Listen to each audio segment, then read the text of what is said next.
رسول اللہ یا رسول اللہ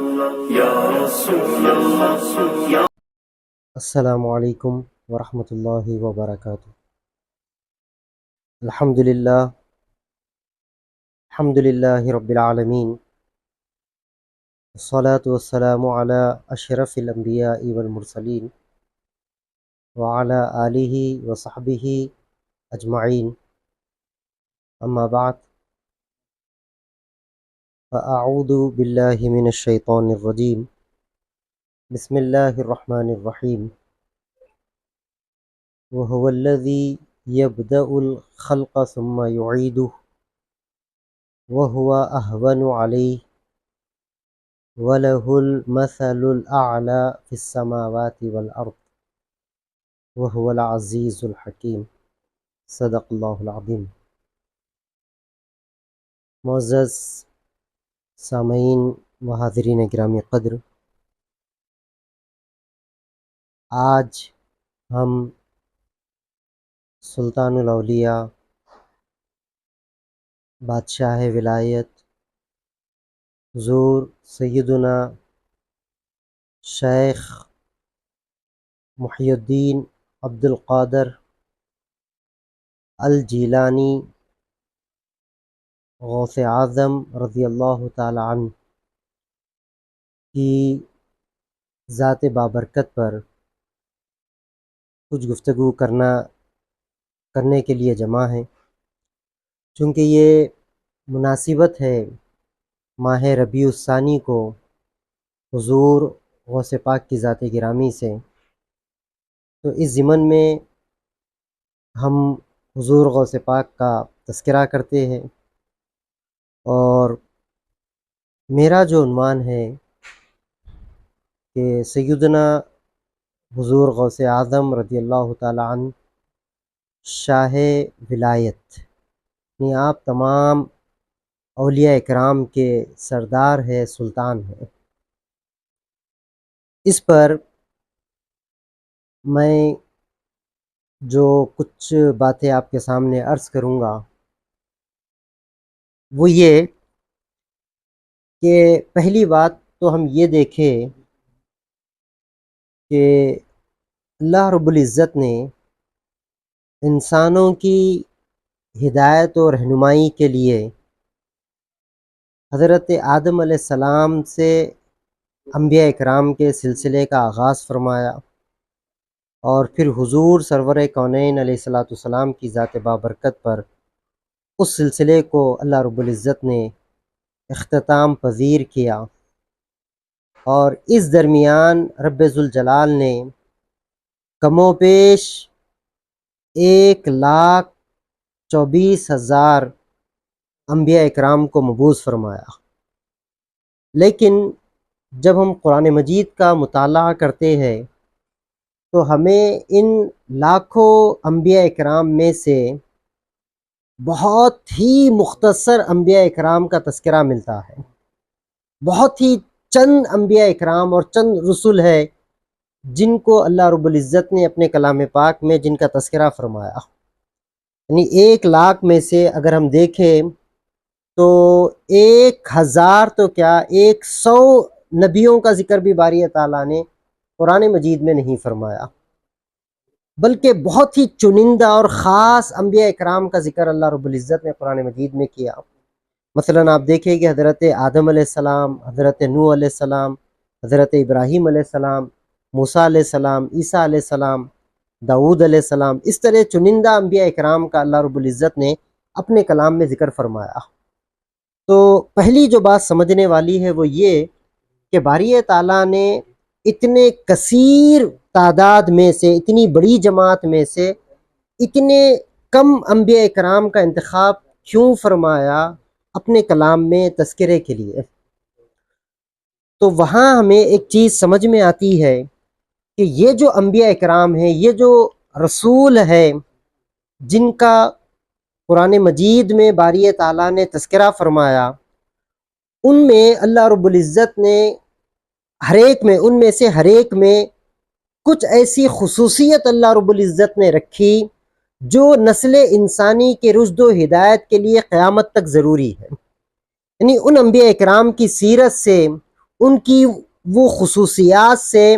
نسل انسانی قیامت تک رشد و ہدایت حاصل کرے گی، رہنمائی حاصل کرے گی، اور وہ خصوصیات، وہ صفات نسل انسانی کے لیے ہمیشہ ضروری رہے گی۔ مثلا ان میں سے ہم اگر دو چار کا تذکرہ کر لیں تو جیسے حضرت نوح علیہ السلام میں اللہ رب العزت نے تبلیغ رسالت کی جو خصوصیت رکھی کہ مسلسل 950 سال تک ایک ایسی قوم میں اللہ کے دین کی دعوت دینا، اس کی تبلیغ کرنا جو بار بار انکار کرتی چلی آ رہی ہے، بار بار آپ کی تکذیب کرتی چلی آ رہی ہے، اس قوم میں مسلسل 950 سال تک بغیر کسی یعنی رکاوٹ کے، بغیر کسی وقفے کے، بغیر کسی تھکن محسوس کیے کے، بغیر کسی یاس اور مایوسی کے حضرت نوح علیہ السلام تبلیغ اور دعوت پیش کرتے چلے جا رہے ہیں۔ تو یہ جو اسوہ ہے، یہ جو نمونہ ہے حضرت نوح علیہ السلام کا، یہ قیامت تک ہر انسان کے لیے جو اللہ کے دین کی دعوت اور تبلیغ کا کام کرنا چاہتا ہے اس کے لیے رشد و ہدایت کا سامان ہے۔ اسی طرح حضرت ابراہیم علیہ السلام کی ذات گرامی ہے۔ حضرت ابراہیم علیہ السلام اگر ابتدا سے لے کر انتہا تک آپ کی حیات مبارکہ کو دیکھیں تو بارہا اللہ رب العزت نے قربانیاں طلب فرمائی، قربانی پہ قربانی طلب فرمائی، اور جب کبھی اللہ رب العزت کی جانب سے قربانی کا حکم ہوا، حضرت ابراہیم علیہ السلام ان میں سے کسی ایک موقع پر بھی اپنی جانب سے کبھی اپنی ذات کی قربانی دے دی، کبھی اپنی اولاد کی قربانی دے دی، کبھی اپنے بچوں کی قربانی دے دی، اپنے بیٹے کی قربانی دے دی۔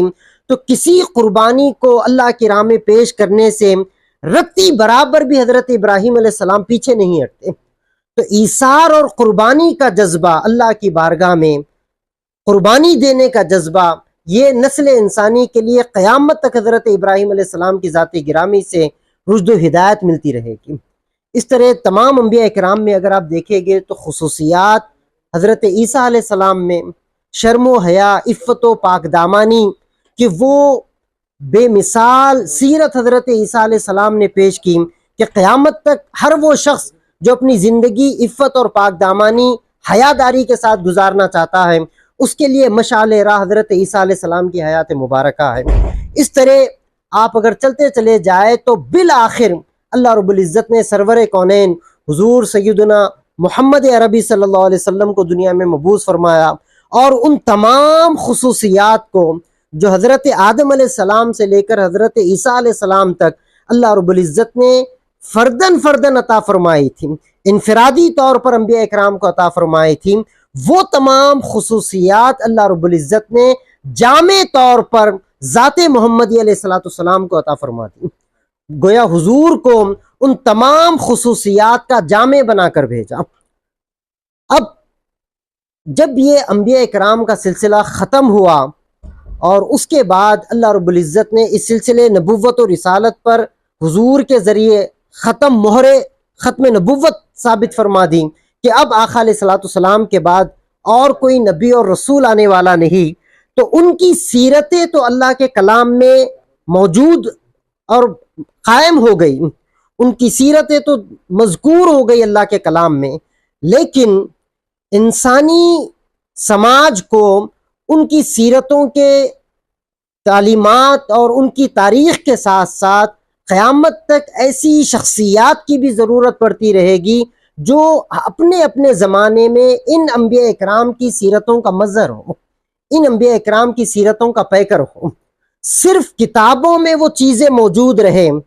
صرف کتابی طور پر ان کی سیرتیں، ان کی تاریخ محفوظ رہے تو وہ محفوظ تو رہ جائے گی، لیکن عمل کے لیے انسانوں کو ایک دوسری شے کی ضرورت ہوتی ہے کہ وہ اپنے سامنے کوئی نمونہ بھی دیکھے، ان کی سیرتوں کا کوئی نمونہ دیکھے، کوئی ماڈل دیکھے، کوئی مظہر، کوئی پیکر دیکھے، جس کو دیکھ کر ان کے اندر جذبہ پیدا ہو، ان کے اندر احساس اتباع پیدا ہو کہ ہم ان کی طرح پیروی کریں۔ اس کے لیے اللہ رب العزت نے حضور سرور کونین علیہ السلام کی آمد کے بعد چونکہ نبوت کا سلسلہ بند ہو چکا تھا تو ولایت کے سلسلے کو شروع فرمایا، اور اولیاء اکرام کے سلسلے کو اب باری تعالیٰ قیامت تک جاری رکھے گا۔ قیامت تک اب اس امت میں ہر دور میں اللہ رب العزت اپنے نیک اور مقرب بندوں کو ضرور مبعوث فرماتا رہے گا، بھیجتا رہے گا، اولیاء اکرام کو پیدا فرماتا رہے گا۔ اب یہ جو اولیاء اکرام ہے، یہ اولیاء اکرام اپنے اپنے زمانے میں کوئی حضرت نوح علیہ السلام کی سیرت کا پیکر بن جاتا ہے، تبلیغ و دعوت و ارشاد میں وہ اتنا منہمک ہو جاتا ہے اور اپنی زندگی کو پورا اس کام کے لیے وقف کر دیتا ہے کہ وہ حضرت نوح علیہ السلام کی سیرت کا پیکر اور مظہر بن جاتا ہے۔ کوئی قربانیوں میں، اللہ کی راہ میں قربانی دینے میں اور اپنے آپ کو اللہ کی بارگاہ میں پیش کرنے میں حضرت ابراہیم علیہ السلام کی ذات گرامی کا مظہر اور پیکر بن جاتا ہے، ان کی پیروی اور اتباع کرنے لگتا ہے۔ کوئی حضرت موسیٰ علیہ السلام کی طرح باطل سے مقابلہ آرائی کے لیے نکلتا ہے اور وقت کے طاغوت کو، فرعون کو للکارتا ہے، اسے ہلاک اور برباد کرتا ہے اور اللہ کے دین کو اللہ کی زمین پر وہ قائم کر دیتا ہے۔ کوئی سیرت موسوی کا پیکر اور مظہر بن جاتا ہے، کوئی سیرت عیسوی کا مظہر اور پیکر بن جاتا ہے۔ تو اولیاء اکرام قیامت تک ایسے آتے رہے گے جن کو اللہ رب العزت انہی انبیاء اکرام اور انہی رسولوں کی سیرتوں کا پیکر اور مظہر بناتا رہے گا، چونکہ اصل ہدایت کا سرچشمہ انبیاء اکرام کی ذات ہے، ہدایت کا منبع اور مرکز انبیاء اکرام کی ذات ہے۔ اس کے بعد اس کا پیکر اور مظہر اللہ رب العزت قیامت تک اپنے محبوب اور مقرب بندوں کو بناتا چلا جائے گا۔ اولیاء اکرام ان انبیاء اکرام کی سیرتوں کا پیکر اور مظہر بنتے چلے جائیں گے، اور امت محمدیہ میں ایسے بے شمار اولیاء اکرام پیدا ہوئے ہیں جو اگر آپ ان کی سیرتوں کو دیکھیں، ان کی احوال زندگی کو دیکھیں تو ان کی پوری زندگی ایسے محسوس ہوتا ہے کہ وہ حضرت نوح علیہ السلام کی زندگی کا کوئی مظہر اور پیکر ہے، کوئی حضرت ابراہیم علیہ السلام کی زندگی کا پیکر ہے، کوئی حضرت آدم علیہ السلام کی حیات مبارکہ کا پیکر ہے، کوئی حضرت موسیٰ، کوئی حضرت عیسیٰ۔ اس طرح یہ وقت نہیں ہے کہ ہم تمام اولیاء کرام کی حالات زندگی پر بحث کرتے چلے جائیں، لیکن اگر آپ تفصیل سے ان کی تاریخ کا، ان کی سوانح حیات کا، ان کی سیرتوں کا مطالعہ کریں تو ہر ولی میں آپ کوئی ایک ایسی خصوصیت ضرور دیکھیں گے جو اسے کسی نہ کسی نبی کی سیرت کا پیکر اور مظہر بنا رہی ہوگی۔ جب یہ بات ہمارے سمجھ میں آئے تو اب دوسری بات جو سمجھنے والی ہے وہ یہ کہ جس طرح حضور سرور کونین علیہ السلام تمام انبیاء کے سردار اور امام ہیں، سلطان الانبیاء ہیں، اور اللہ رب العزت نے وہ تمام خصوصیات، وہ تمام کمالات، وہ تمام اعجازات جو دیگر انبیاء اکرام کو فردن فردن عطا فرمائے تھے، ان تمام کو باری تعالیٰ نے حضور سرور کونین علیہ السلام کی ذات گرامی میں جمع فرما دیا، اور حضور جامع الکمالات بن کر آئے، جامع الکمالات، وہ تمام کمالات کے جامع بن کر آئے۔ تو اب امت محمدی میں جو اللہ کا ولی، جو اللہ کا مقرب بندہ حضور سرور کونین علیہ السلام کی سیرت کا پیکر ہوگا، حضور کی ذات گرامی کا مظہر اور پیکر ہوگا، اپنی پوری حیات مبارکہ کو ظاہری اور باطنی طور پر وہ آقا علیہ السلام کے اسوہ مبارکہ پر ڈھال چکا ہوگا، حضور کی پیروی میں، حضور کی پیروی کے سانچے میں ڈھال چکا ہوگا، اور وہ کامل طور پر آقا علیہ السلام کا پیروکار بن چکا ہوگا، شریعت محمدی کا کامل پیکر ہوگا۔ تو جس طرح حضور انبیاء کے سردار اور امام ہیں، اسی طرح جو حضور کی امت میں حضور پاک علیہ السلام کی سیرت کا پیکر اور مظہر ہوگا، وہ آقا علیہ السلام کی امت کے تمام اولیاء کا سردار ہوگا، وہ تمام اولیاء کا امام ہوگا، وہ تمام اولیاء کا بادشاہ ہوگا۔ جس طرح حضور تمام انبیاء کے امام اور سردار ہیں، تو جو سیرت محمدی کا پیکر ہوگا وہ پھر تمام اولیاء کا امام اور سردار ہوگا۔ اس حوالے سے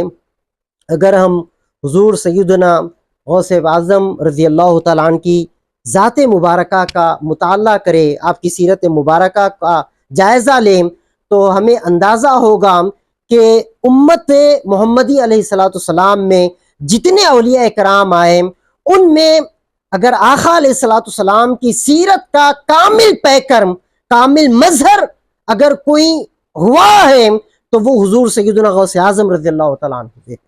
اسی لیے آپ ایک موقع پر اپنے شاگردوں سے اپنے مریدوں سے ارشاد فرماتے ہیں کہ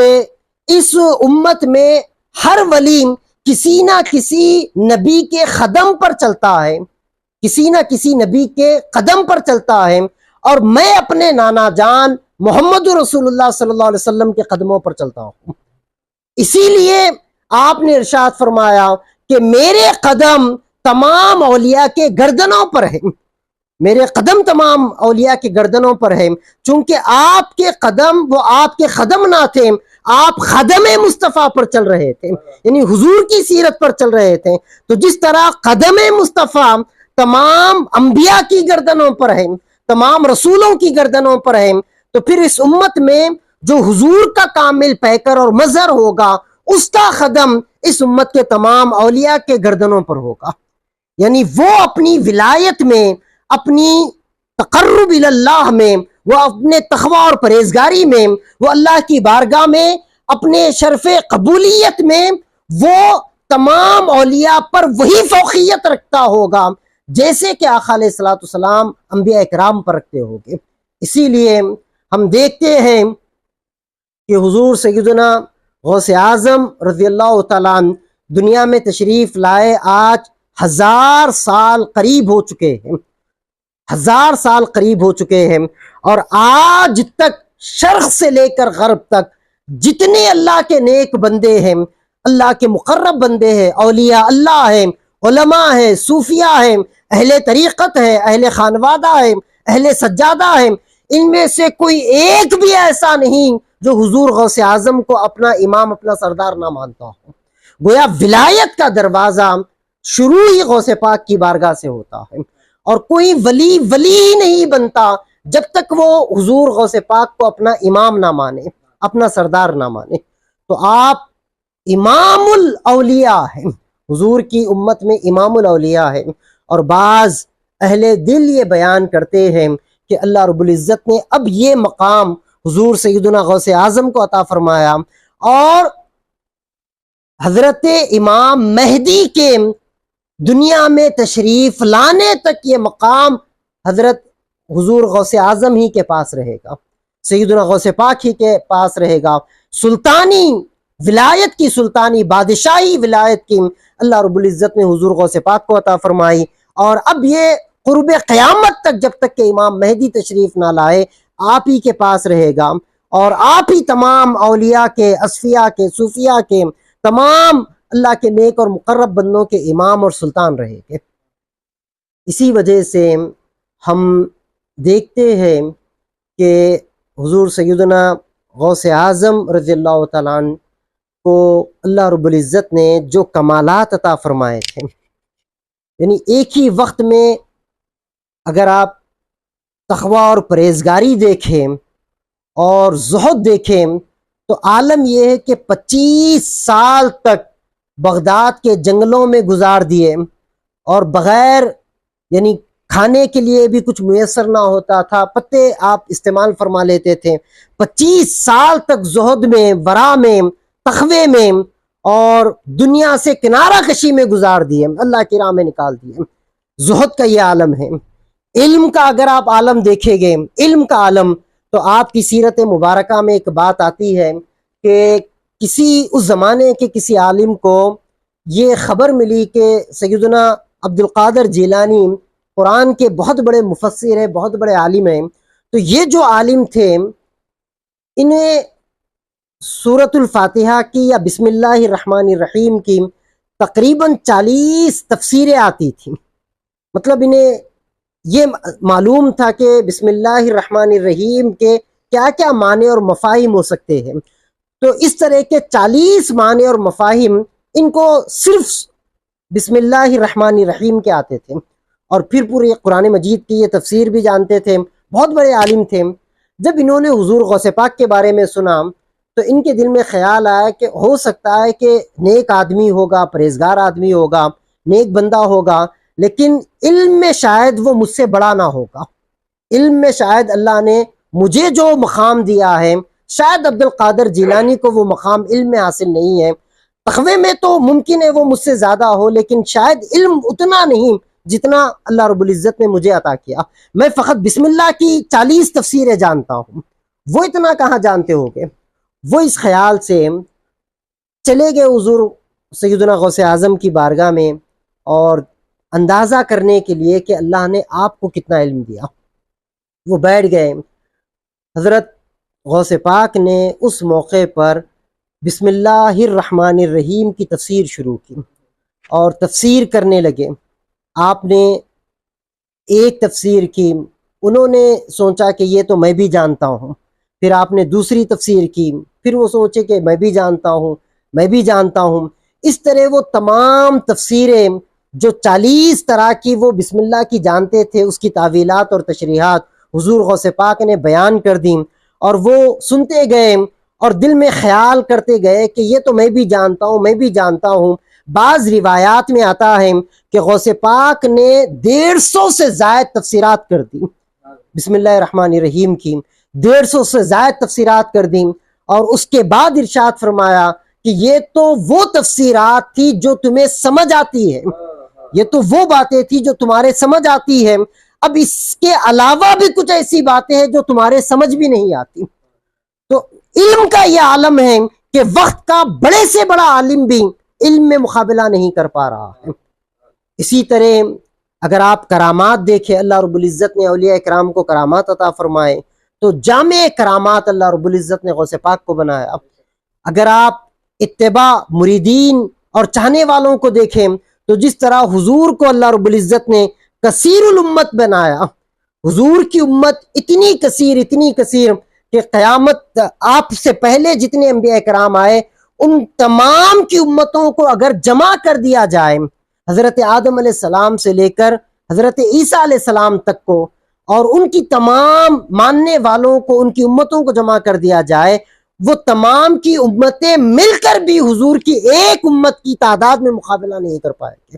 اتنی کثیر امت اللہ رب العزت نے اپنے حبیب کو عطا فرمائی۔ اسی طرح بلا تشبیہ و تمثیل حضور غوث پاک کو اپنے مریدین اللہ رب العزت نے اتنے کثیر عطا فرمائے، اتنے کثیر کہ آج 1000 سال گزر گئے، لیکن آج بھی لاکھوں کی تعداد میں غوث اعظم کے چاہنے والے، ماننے والے، مریدین، متبعین، چاہنے والوں کی لاکھوں بلکہ کروڑوں کی تعداد دنیا میں موجود ہے،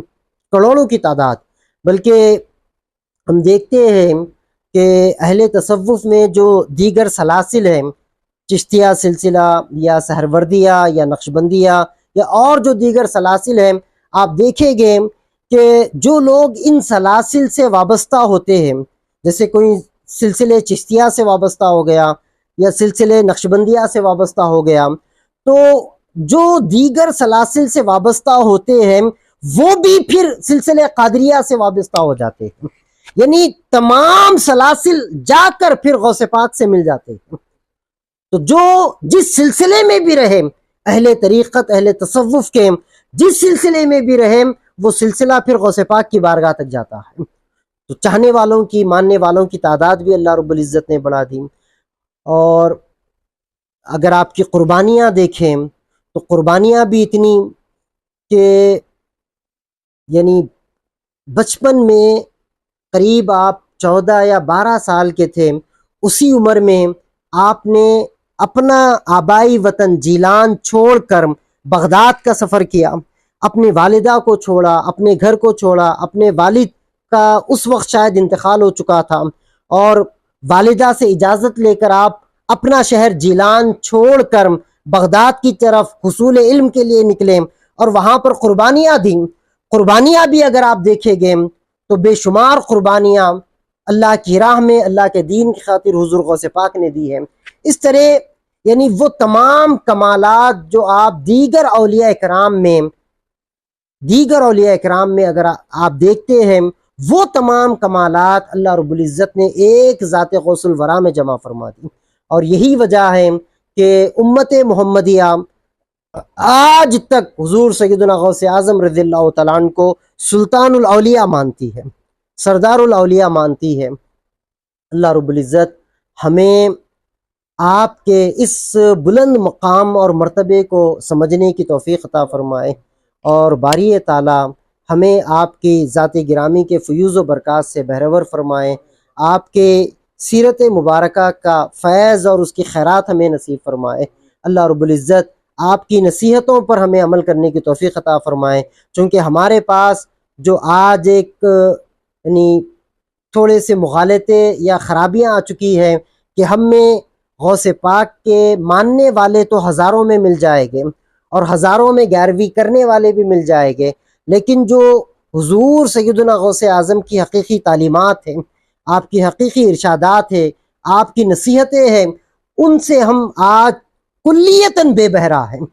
کلیتاً بے بہرا ہے۔ ہم میں سے کسی کو خبر ہی نہیں کہ آپ کی تعلیمات کیا تھیں، آپ کا علم کیا تھا، آپ کے ارشادات کیا تھے، آپ کی سیرت کیا تھی، آپ کی حیات مبارکہ کیا تھی، آپ کی توحید کا معیار کیا تھا، آپ کا محبت اور عشق رسالت میں آپ صلی اللہ علیہ وسلم کیا تھا، اتباع رسالت کیا تھا، حضور کی پیروی اور اتباع کا جذبہ اور شوق کیا تھا، اور شریعت کی پابندی کتنی سختی سے آپ کیا کرتے تھے کہ کسی نے آپ کے سامنے ایک